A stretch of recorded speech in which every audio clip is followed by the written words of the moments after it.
The Lady or the Lady Skeleton by Sam Beckett. No, not that Sam Beckett. Tired of feeling tired, I slept.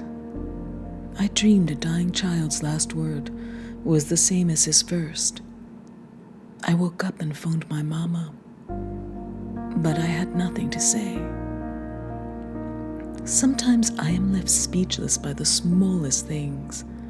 At breakfast, I thought about the time you claimed that whenever I wrote sleep, you read the word love. I sat there at the kitchen table trying to figure out what my insomnia would mean if that were true, if love really was sleep. And yeah, some people say I've wasted my entire life waiting for time travel to be invented out there in the distant future. But it's not like I've not done other shit in the meantime. I've been to Buenos Aires. I've ridden a white horse. I have walked places. And take tonight. I am sat out here in the cool air, thinking about how we'd totally eat dogs if they had hooves instead of paws. We are saved in this strange world by so much chance. A stampede of bacteria crossed the plains of my dinner plate in the silver moonlight, and I remember the kid who died in my dream. Jeremy said the shadows are boring. I really think he was onto something there, but then he changed direction again.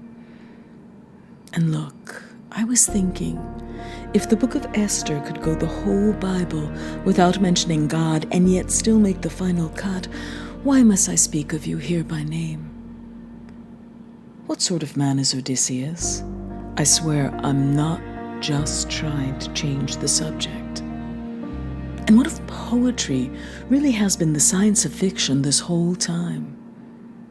My uncle told me that the future has its own future, as betrayed by the everyday phrase, the day after tomorrow.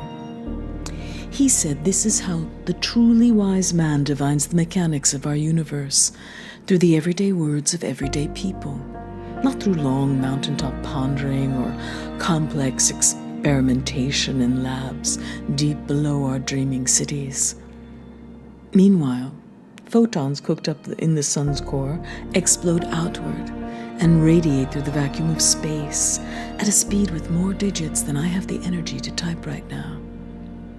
But I close my cheap IKEA curtains, and this 93 million mile miracle journey comes to a sudden end. It's like the 40-watt light bulb in my bedroom that somehow defeats the infinite black of night that pours through every window and threatens to drown me every night of my fucking life. So yeah, forgive me if I suddenly back myself to win a few rounds in this fight. I heard a woman on the train say we work 5 days to enjoy 2. I really wanted to interrupt her and say that there are more trees on Earth than there are stars in our galaxy. But the moment passed and suddenly it was my stop. And now, here we are, you and I, wherever this is.